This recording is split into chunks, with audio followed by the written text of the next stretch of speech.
আজলি নবুৰ পৰা বিধাতালৈ অনাতাঁৰ নাটকৰ পৰা ভাগ্যৱানলৈ চমকি ৰৈ গ'ল এক অবিৰত যাত্ৰা। পুনৰ হেৰাই গ'ল সাংস্কৃতিক জগতৰ এটা তৰা। হৃদৰোগত আক্ৰান্ত হৈ মৃত্যু জ্যেষ্ঠ অভিনেত্ৰী পূৰবী শৰ্মাৰ। অকালতে হেৰাই গ'ল আন এটি ভোটাতৰা। হৃদৰোগত আক্ৰান্ত হৈ জ্যেষ্ঠ অভিনেত্ৰী পূৰবী শৰ্মাৰ শেষ নিশ্বাস ত্যাগ।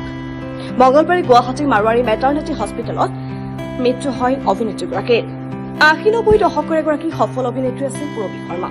বহুকেইখন জনপ্ৰিয় ছবিত অভিনয় কৰিছিল পূৰবী শৰ্মাই। জ্যেষ্ঠ অভিনেতা তপন দাসৰ পত্নী পূৰবী শৰ্মা। আজলি নবুৰ পৰা আৰম্ভ কৰি যাত্ৰা আৰম্ভ হৈছিল প্ৰথমবাৰৰ বাবে অভিনয়ক পূৰবী শৰ্মাৰ। কন্যাদান, পিতা পুত্ৰ, সোণমইনা, বিধাতা ছবিত অভিনয় কৰিছিল ৮০-৯০ দশকৰ দৰ্শকৰ মন জয় কৰি পূৰবী শৰ্মাই। অনাতাঁৰ নাটক ভাইমামান থিয়েটাৰতো অভিনয় কৰিছিল পূৰবী শৰ্মাই।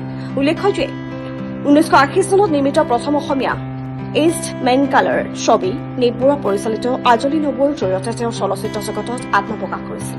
পৰৱৰ্তী সময়ত নিপ বৰুৱা পৰিচালিত এণ্টনি মোৰ নাম, থিৰু ফুয়া পৰিচালিত প্ৰথম ৰাগিনী, মুনীন বৰুৱা পৰিচালিত পিতা পুত্ৰ, বাৰুদ পহৰী, কন্যাদান, কন্যা, বিধাতা, দাৰা আহমেদৰ পৰিচালিত পূজা, বিজু ফুকন পৰিচালিত দ্বাৰা, ফাই ফাই, বিষ্ণু শিৱপ্ৰসাদ ঠাকুৰৰ পৰিচালিত অশান্ত প্ৰহৰ আদি